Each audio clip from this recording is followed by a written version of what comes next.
अस्सलाम वालेकुम नीट वालों। आज मैं आपको 10 मिनट के कॉन्सेप्ट को 3 मिनट में समझाने की कोशिश करूंगा।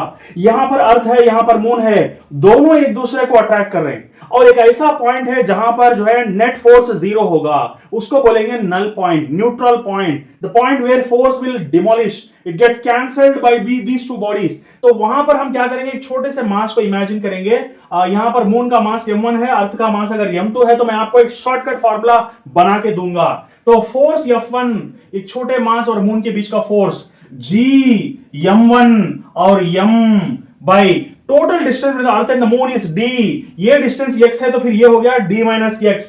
सो G m1 m बाई ये डिस्टेंस x स्क्वायर हो गया और यहां पर G m2 और ये वाला m और ये डिस्टेंस हो गया d minus x whole square. तो यहां पर क्या क्या चीजें कैंसिल होने वाली है, अच्छी तरह से देख लो। What are the things getting cancelled? m cancel, g cancel, d minus x ऊपर आ जाएगा, x नीचे रहेगा, होल स्क्वायर डाल दो विच इज इक्वल टू, और क्या होगा m2, ये m2 यहीं पर है और ये m1 उसके नीचे लेकर जाओ विच इज नथिंग बट m1।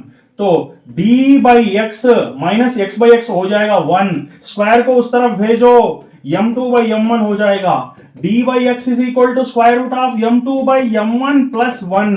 ठीक है, तो इसको रेसिप्रोकल कर दो, x by D is equal to 1 by square root of m2 by m1 plus 1। तो दिस इंप्लाइज दैट x क्या होगा, x is equal to d by square root of m2 by m1 plus 1। ये formula use करेंगे तो फिर आपको x value आएगा। Moon से नल पॉइंट कितनी दूर पर है, तो ये हो गया स्मॉल d, क्या दिया यहां पर, distance between earth and the moon is taken as capital D, तो ये हो गया capital D। Square root of m2 मतलब लार्जर मास 81 m1 मतलब smaller mass just m plus 1, m cancel हो गया, capital D by square root of 81 हो जाएगा 9 प्लस 1 हो जाएगा 10।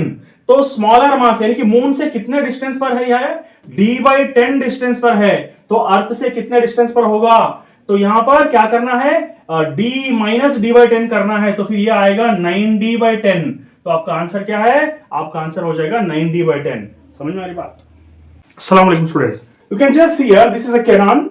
When this ball is thrown from the cannon in such a way that it falls in the orbit of the earth and starts revolving around the earth continuously, then how many forces are acting on this body? One is gravitational force acts towards the center of the earth, another is centrifugal force acts away from the center of the earth. If these two are counterbalancing each other, then what is going to happen here? So force due to gravity is equal to centrifugal force. Here G capital M, mass of the earth is capital M and mass of the body is taken as small m. G capital M small m by the distance from here to here is taken as small r whole square. And centrifugal force is considered to be mv square by r. So small m gets cancelled, small r gets cancelled. V square is going to be G capital M by r. V is equal to square root of G capital M by r. And you all know that gravitational intensity is given as G capital M by r square. So you can multiply G into small r, which is equal to G into capital R by small r. So instead of G into capital R by small r, we also consider as GR. Therefore, orbital velocity can also be written as root gr, or we can also write it as root gm by r. These two formulas represents the orbital velocity. That's it. NEET और JEE वालों, इस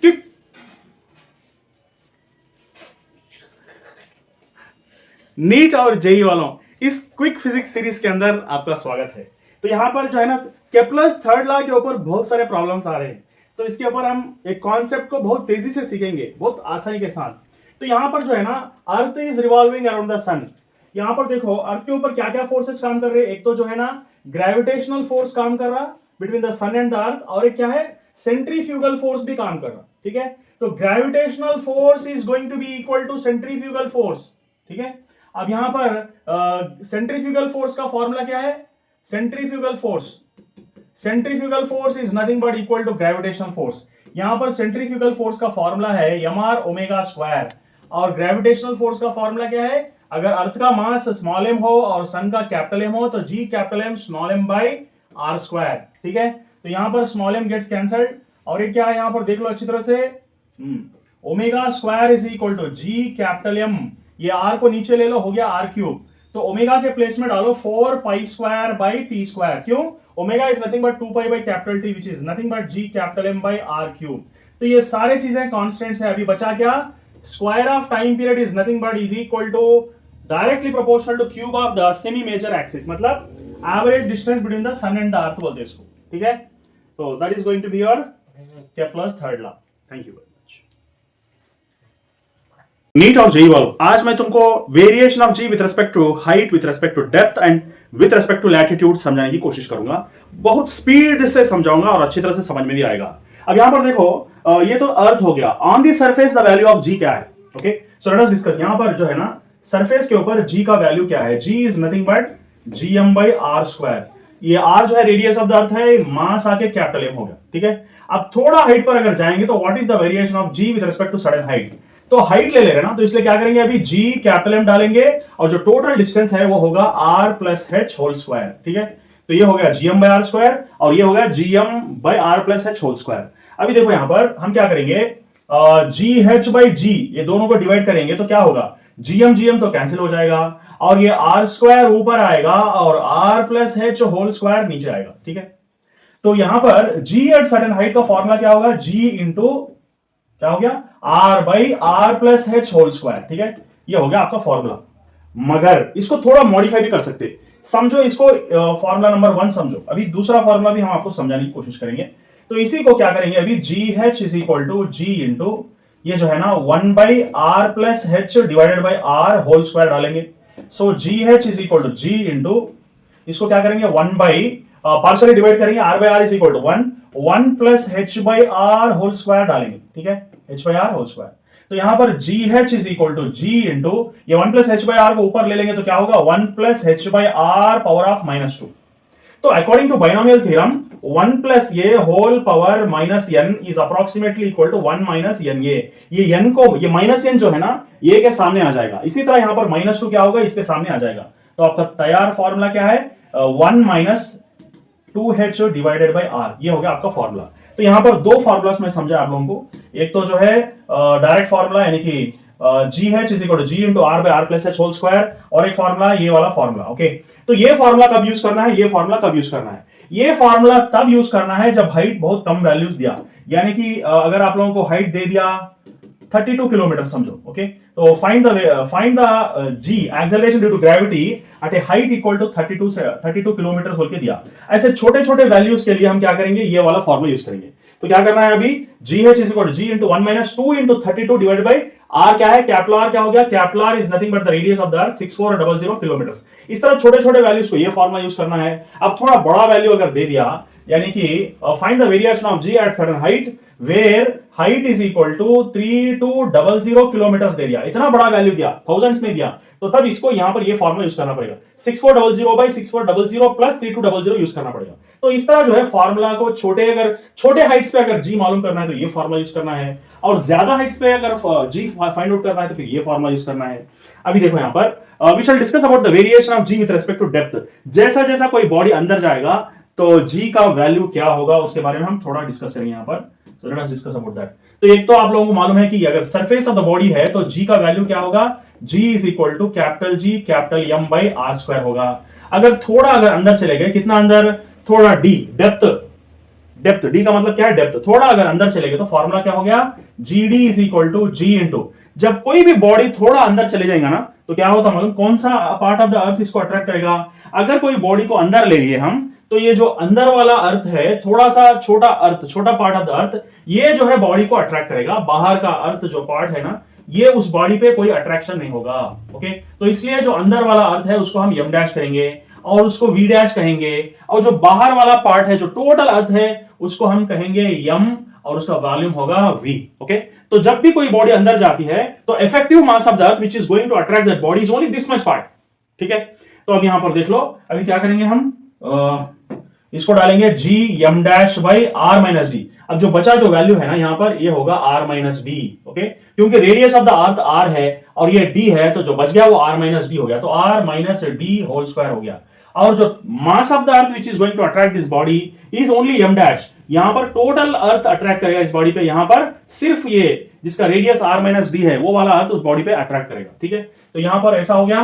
तो हम क्या करेंगे अभी, GD by G, यानी कि दोनों इक्वेशंस को डिवाइड कर देंगे। तो क्या होगा, यहां पर देख लो आप लोग, यहां पर आएगा G कैंसिल होकर और क्या बचेगा, यहां पर m डैश बाई m बचेगा और r by r minus D whole square बचेगा, ठीक है। सो जी डी बाय अगर जी करेंगे तो जी जी कैंसिल हो जाएगा, यम डैश बाय यम बचेगा और ये आर स्क्वायर ऊपर आएगा, आर माइनस डी नीचे आएगा, ये चीज बचने वाले हैं। अगर हमको volume V mass of the body, total mass अगर मालूम करना है तो total mass is nothing but total volume of the earth into density. Total volume of the अर्थ क्या हो गया, 4/3 पाई आर क्यूब इनटू रो हो गया। अभी जो अंदर वाला मास है, जब बॉडी अंदर चले जाएगा, डेप्थ में रहेगा, तो फिर क्या होगा, M dash is equal to V dash into rho. M dash मतलब छोटा अर्थ, इसका वॉल्यूम वी डैश और ये हो गया डेंसिटी रो। तो अंदर वाले अर्थ का जो वॉल्यूम होगा 4/3 pi r minus D whole cube into rho होगा, ठीक है। तो ये हो गया हमारा फॉर्मूला। अभी हम क्या करेंगे, g D by ji is equal to m dash के प्लेस में क्या लिखेंगे, 4/3 pi r minus D whole cube into rho divided by 4/3 pi r cube into rho बचेगा, इनटू, ओके। और यहां पर क्या बचने वाला है, R square divided by R minus D whole square बचेगा। तो ये क्या होगा अभी, तो 4/3 पाई चले जाएगा, रो चले जाएगा, ये चले जाएगा, ये भी चलेगा, ये भी चलेगा, ये भी चलेगा। अभी क्या बच रहा, G D by ji is equal to R minus D divided by R बचेगा, ठीक है। तो ये क्या होगा, G D is equal to G into, इसको क्या करेंगे, पार्शियली डिवाइड करेंगे, 1 माइनस डी बाई आर, ये वाला बचने वाला है, ठीक है। तो ये हो गया आपका फाइनल फॉर्मूला, ठीक है।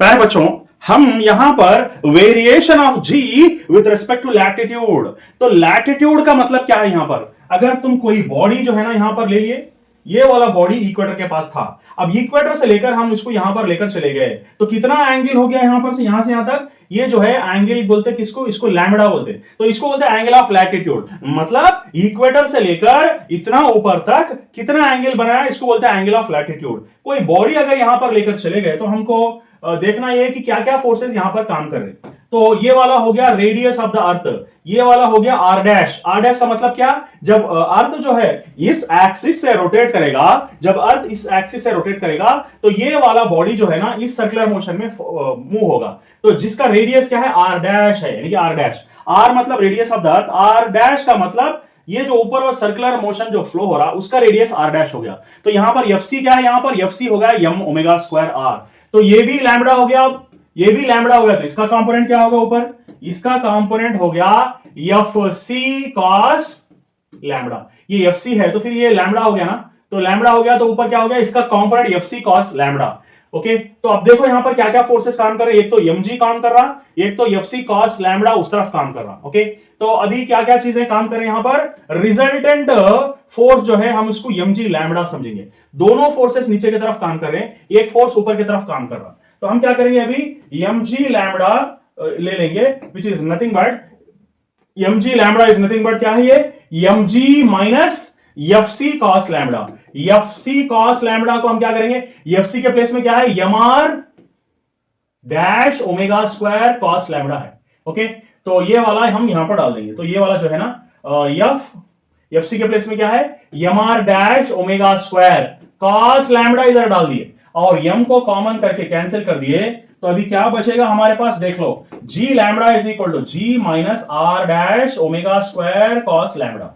अभी यहां पर देख लो कॉस लैम्बडा अगर लेंगे तो ये लैम्बडा है तो फिर ये भी लैम्बडा हो गया, तो कॉस लैम्बडा का मतलब ये वाला आर डैश है और ये आर है, so cos lambda is nothing but adjacent side r dash by r, मतलब r dash is equal to r cos lambda हो गया। इसको यहां पर डाल देंगे, so g lambda is equal to g minus r omega square, यहां पर ऑलरेडी कॉस लैम्बडा है, यहां पर और एक कॉस लैम्बडा हो गया तो कॉस स्क्वायर लैम्बडा हो गया। तो ये हो गया आपका रिजल्टेंट एक्सेलरेशन। इसका मतलब हमको यहां पर क्या चीज आने वाली है, g lambda which is nothing but resultant gravitational force at this place. तो variation of ji with respect to latitude का फॉर्मूला ये हो गया। समझ में आ गई बात आप लोगों को? तो हम इस तरह प्रॉब्लम्स भी सॉल्व कर सकते हैं, ठीक है।